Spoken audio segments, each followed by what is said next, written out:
जय हिंद दोस्तों। आप सभी लोगों का स्वागत है जय हो स्टडी न्यूज़ पर। आज ये आर्टिकल है ध्वनि प्रदूषण के ऊपर। बहुत ही बेहतरीन आर्टिकल है। इसमें बताने की कोशिश की गई है कि हमें किस किस चीज़ों से, ध्वनि प्रदूषण के तरीक़ों से हमें सतर्क रहना है। हम कैसे समस्या उत्पन्न कर देते हैं जो हमें जाने अनजाने में खतरा पैदा कर रहा है, न केवल एक स्वस्थ मनुष्य को बल्कि जो पहले से ही एक दिक्कत में फंसे हुए हैं, जो ऑलरेडी प्रॉब्लम में हैं, उनके लिए भी समस्या उत्पन्न हो रही है। हम इससे निजात पाने के लिए कौन से उदाहरण पेश कर सकते हैं, वो उदाहरण कुछ अन्य देशों के, विकसित देशों के आपके सामने रखे गए हैं। ये हम जानेंगे। इसमें अच्छे पॉइंट्स हैं। ध्वनि को नापने की जो इकाई है उसके ऊपर बात किया गया है, जो डेसिबल होता है। और आखिरी में निष्कर्ष जो है वो बड़े बेहतर तरीके से इन्होंने रखा है। इस पूरे आर्टिकल को देखने के बाद आज से हम लोग एक सारांश भी देखेंगे, इसी आर्टिकल का ही होगा। उसमें जो महत्वपूर्ण पॉइंट है वो इसके साथ में होगा, ठीक है, पीडीएफ में ही। तो हम वहाँ तक पहुँचेंगे। चलिए शुरू करते हैं। देखिए, इसमें इन्होंने बोला है, पहले वैज्ञानिकों और चिकित्सकों का तर्क दिया है, और उसमें बोला है कि वैज्ञानिकों और चिकित्सकों का मानना है कि लगातार शोर में रहने के कारण व्यक्ति को भय मिश्रित बेचैनी होने लगती है, उसके रक्तचाप में गड़बड़ी हो जाती है और दिल की सक्रियता पर प्रतिकूल असर पड़ता है। तो आप देख रहे हैं किस तरीके से ये स्वास्थ्य के लिए कितना हानिकारक है ध्वनि प्रदूषण।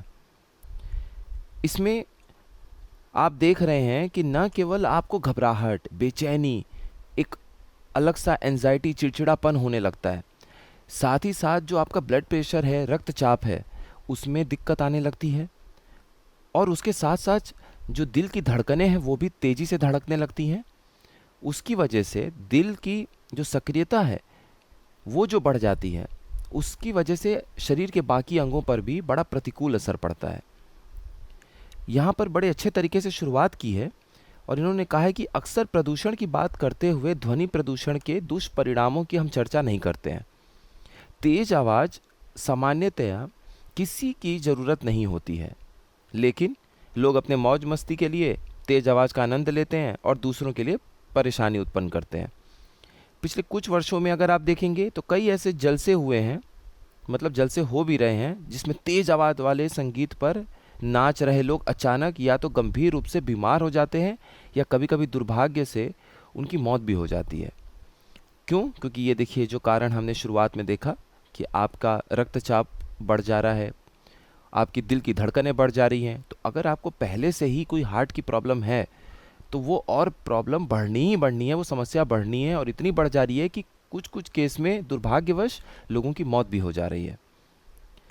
अब यहाँ और भी चीज़ ये लिखा हुआ है कि हो सकता है कि आनंद के अतिरेक में, अतिरेक मतलब प्रतीक, मतलब तेज़ आवाज़ करके डीजे का, या मान लीजिए तेज़ आवाज़ उत्पन्न करके हम नाच रहे हैं, मौज मस्ती कर रहे हैं, तो वह एक अतिरेक, आनंद के अतिरेक के रूप में है, आनंद के प्रतीक के रूप में। नाच रहे व्यक्ति को पता ही नहीं चलता कि जिसे वह नृत्य के कारण पैदा हुए थकान समझ रहा है, वह दरअसल शोर के कारण उत्पन्न हुई ऐसी स्थिति है जो उसके शरीर के प्राण तत्व के साथ खिलवाड़ कर रही है। तो हो सकता है आपको लगेगा कि मैं इतने देर से नाच रहा हूँ इसलिए मुझे थकावट हो रही है, लेकिन असल में हो सकता है कि वो आपकी बेचैनी आपके अंदर उत्पन्न समस्या की वजह से हुई है। तो इसमें अंतर नहीं पता चल पाता है। आगे लिखा है, यह खतरा उन लोगों के लिए और बढ़ जाता है जो पहले से ही हृदय संबंधी किसी परेशानी, रक्तचाप की अस्थिरता या मानसिक तनाव का सामना कर रहे हैं। और आज के समय में रक्तचाप की जो प्रॉब्लम है वो आपको पता है कि अपने घर में लगभग सभी लोगों को, हर एक लगभग घर ऐसा है जहाँ पर किसी न किसी को रक्तचाप की दिक्कत है। अगर वो रक्तचाप की समस्या से बचा हुआ है तो मानसिक तनाव की स्थिति है, अगर वो इन दोनों से भी बचा हुआ है तो हृदय संबंधी परेशानी है। तो ये सबका दायित्व बनता है कि हम जहाँ भी हो, हम अपनी तरफ से कोशिश करें समझाने की, बताने की, या खुद से कोशिश होनी चाहिए कि हम तो बहुत तेज़ आवाज़ में स्पीकर ना बजाएं, गाना ना बजाएं, ठीक है, नॉइज़ पॉल्यूशन, ध्वनि प्रदूषण न उत्पन्न करें। आगे लिखा हुआ है कि दरअसल तेज़ आवाज़ खासकर शहरी जीवन की एक ऐसी बुराई बनती जा रही है जिसका अभिशाप भुगतने के लिए हर नागरिक विवश है। सड़कों पर आप देखेंगे तो चारों ओर वाहनों की चिल्लपों होती रहती है, लोग थोड़ा सा भी जाम लगता है तो हॉर्न मारना शुरू कर देते हैं, और हॉर्न कुछ कुछ ऐसी होती है कि बाइक में हॉर्न लगा होता है, लगता है कि कोई कार वाला पीछे से हॉर्न मार रहा है। चूंकि सबको कहीं ना कहीं पहुंचने की जल्दी होती है, इसलिए जरा सा भी जाम लगते ही वाहन चालक हॉर्न बजाने लगते हैं, जैसा कि इसमें लिखा हुआ है। अब दिक्कत क्या होती है कि बाहर के शोर से बचने के लिए लोग अक्सर अपनी गाड़ी के शीशे चढ़ाकर सामान्य से भी अधिक आवाज़ में संगीत चला देते हैं। तो आप बाहर के प्रदूषण से बचने के लिए अंदर शीशा मतलब ऊपर करके और अपना संगीत बजाते हैं कि कम से कम हॉर्न की तो आवाज़ नहीं आएगी, लेकिन हॉर्न की आवाज़ से बचने के लिए आप तेज़ तेज़ म्यूज़िक सुनना शुरू कर देते हैं। ये अलग समस्या है।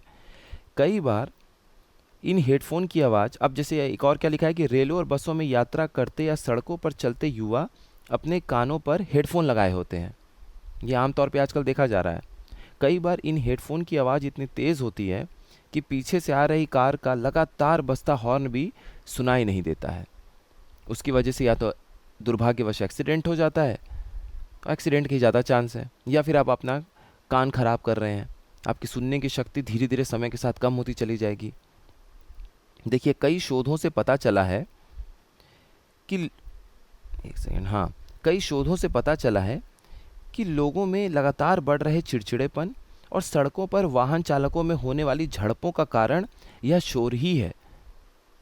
हमारे आसपास बढ़ता शोर लगातार खतरे का कारण बन रहा है, लेकिन लोग हैं कि अपने आनंद को उन्माद में बदलने की जिद के आगे कुछ समझने को तैयार ही नहीं है।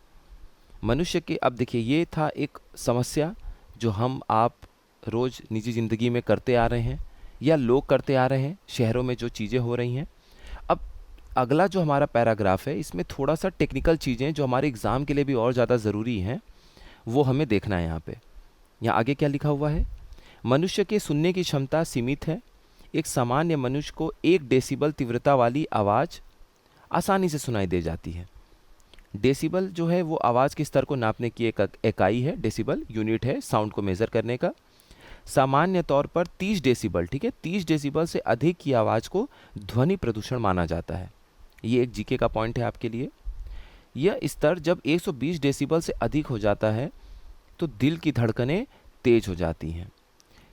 दिल तेजी से धड़कने लगता है तो अजीब सी बेचैनी होने लगती है। सुनने वाले का रक्तचाप बढ़ जाता है और इन स्थितियों का असर शरीर के अन्य अंगों पर भी पड़ने लगता है। ये समस्या शुरू हो जाती है एक के बाद एक आपके शरीर में।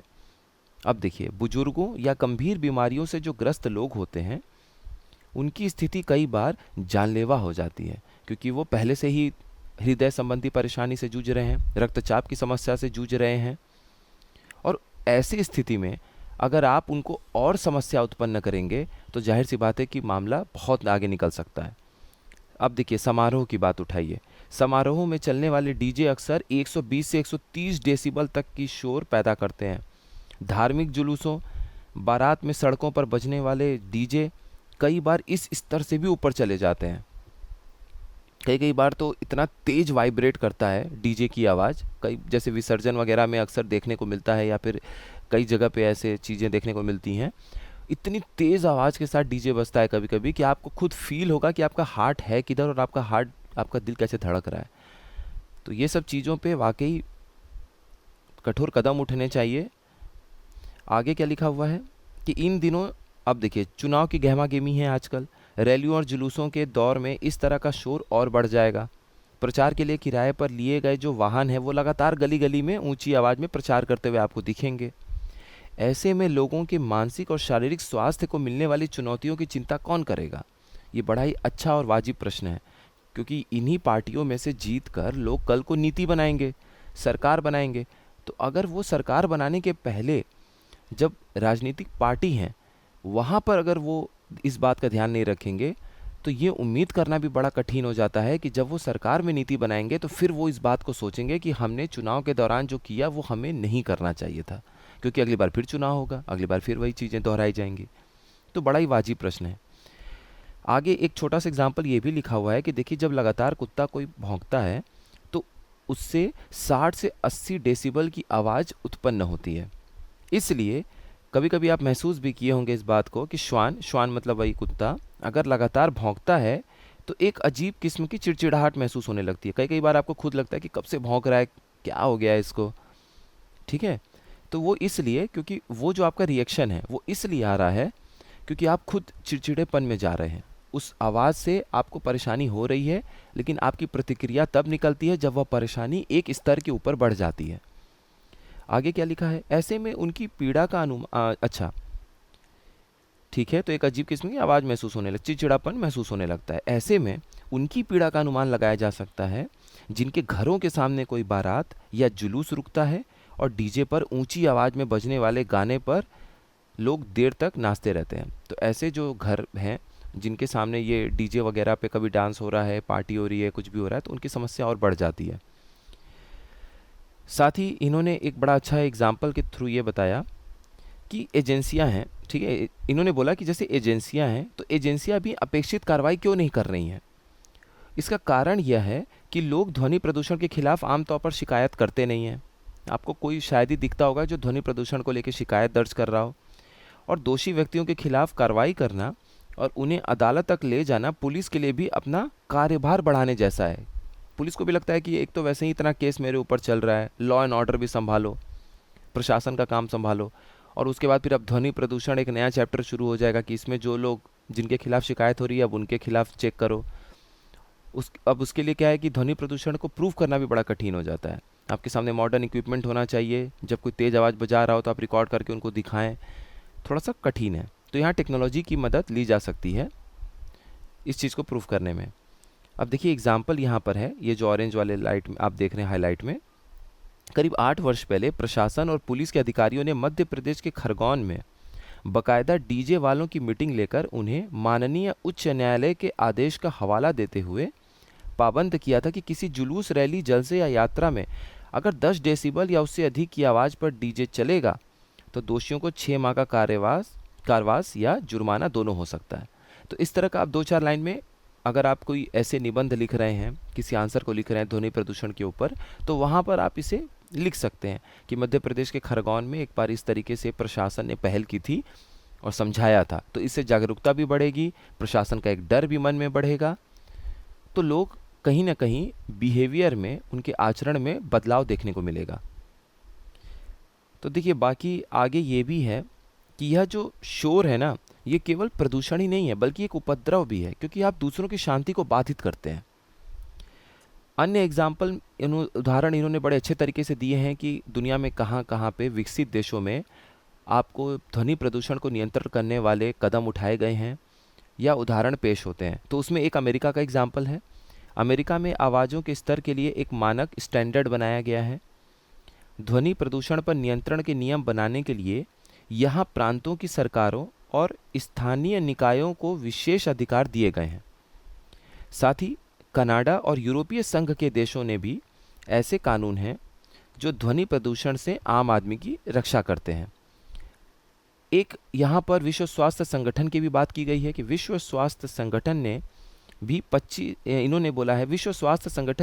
85 डेसिबल से अधिक की आवाज़ को शोर मानते हुए बढ़ते ध्वनि प्रदूषण पर कई बार चिंता प्रकट की है। तो 85 डेसिबल के ऊपर अगर ध्वनि उत्पन्न हो रही है तो वह एक ध्वनि प्रदूषण का रूप है, ऐसा विश्व स्वास्थ्य संगठन WHO भी मानता है।